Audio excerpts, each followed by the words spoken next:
What was it about this theater? It was a proving ground. You know, we used to do what they call back in the day break-in dates. Mm-hmm. Well, this was a break-in for your entire career because you learned so much here. They didn't just put you on stage, they critiqued you. Mm-hmm. And they gave you what you needed to get better, Mm-hmm. that kind of thing. Matter of fact, when I was first performing here, the first week we came, we were used to doing 1, maybe 2 shows a night. Mm-hmm. So after we did the first show, we put our little bags together and was on the way out the door. They said, hey, where y'all going? We had 5 shows to do that day.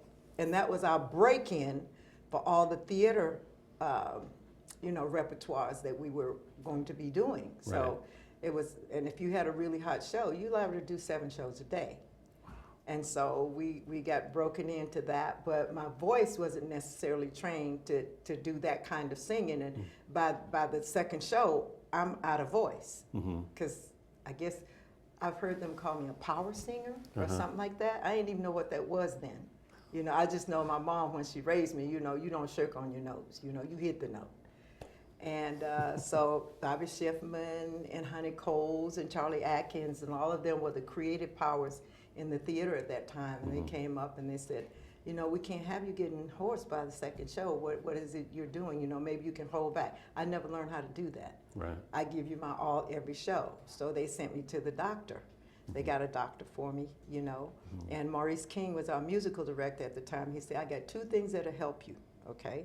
First of all, you got to be aware of the cold kick. That's why you see me with this on, Right. even though it's hot outside. You know, you got to keep your vocal cords warm. Right. And you got to make sure that your songs are in your range. When they recorded you back in the day, they always recorded you out of your range so they get the energy. Yeah. But when you come here, you need to drop that key.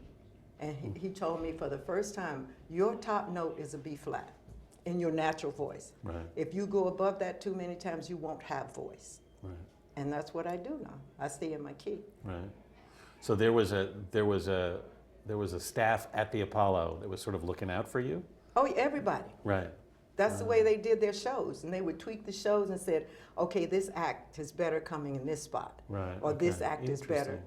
And we were so proud. We started off being an opening act because we didn't have a record back then. Well, Every Beat of My Heart had just come out. Right.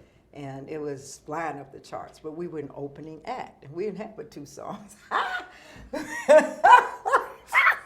So what did you sing? We did Every Beat of My Heart and a song that the Drifters used to do called What You Gonna Do. I can't believe we did that. Yes, we did. And that was it. That was it. You know, and then as we went along, they started to build in our repertoire and that kind of thing. We moved from first opening to second act, Right. to third act, to fourth act. And before we knew it, we were co-starring. Mm-hmm. Because the way they trained us as far as performance is concerned, that was the main thing. They said, you shouldn't be as big as your last record. I wish I could tell some of them young people that. But, you know, you should be able to perform, and people will always want to come to see you if you're an entertaining act. Right. So we got into that, and that's how the Pips got into the dancing. Right. And from there, we just went, and before we knew it, we were headlining.